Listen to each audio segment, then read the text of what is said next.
আসসালামু আলাইকুম। আজকে এই দিনে আবু সাইদকে স্বৈরাচাররা গুলি করে হত্যা করেছিল 2024 সালের 16 তারিখ জুলাই মাসে। তো 2025 সালের 16 তারিখ এই জুলাই মাসে এই দিনে এনসিপির প্রোগ্রামে পথসভায় তারা হামলা করে। আসলে তাদের কোনো লজ্জা শরম বলতে কিছু নাই। তাদেরকে বাংলার মানুষ অলরেডি চিনে ফেলছে এবং যার কারণে তাদের সরকার পলাই যেতে বাধ্য হয়েছে, স্বৈরাচারী সরকার। তারপরও তাদের বিন্দুমাত্র অনুশোচনা নেই।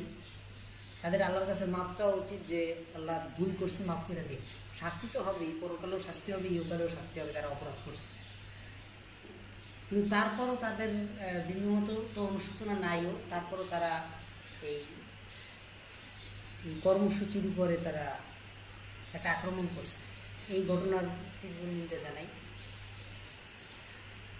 আমি দেখলাম বিএনপির একটা বিবৃতিতে তারাও নিন্দা জানিয়েছে এবং তারাও এটার সঠিক বিচার চায় এবং অন্যান্য রাজনৈতিক যে দলগুলো আছে তারাও এটার দৃষ্টান্তমূলক শাস্তি চায়। আসলে এমনিতে রাজনৈতিক যেই অন্যান্য যেই দলগুলো আছে তারা রাজনৈতিকভাবে একটা দলের বিরোধী থাকতে পারে, কিন্তু এই স্বৈরাচারের বিরোধী সবাই, এই আওয়ামী স্বৈরাচারের বিরোধী সবাই, বিএনপি, জামাত ইসলামী, এনসিপি, এরা সবাই আওয়ামী বিরোধী এবং সাধারণ মানুষ।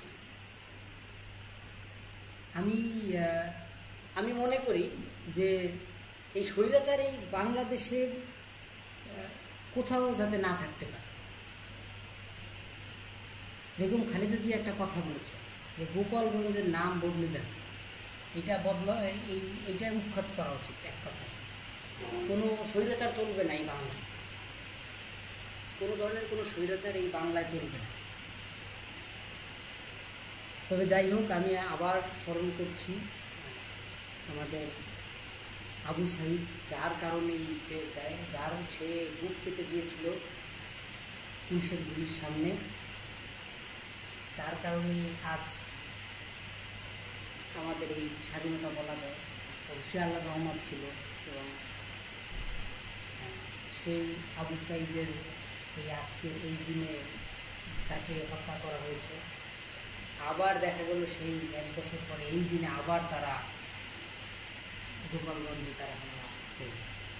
তো যাই হোক, আমি মোহাম্মদ নাসিমউদ্দিন এই হামলার প্রতিবাদ জানাচ্ছি এবং এটার দৃষ্টান্তমূলক শাস্তি দাবি করছি বর্তমান ইউনিট সরকারের কাছে।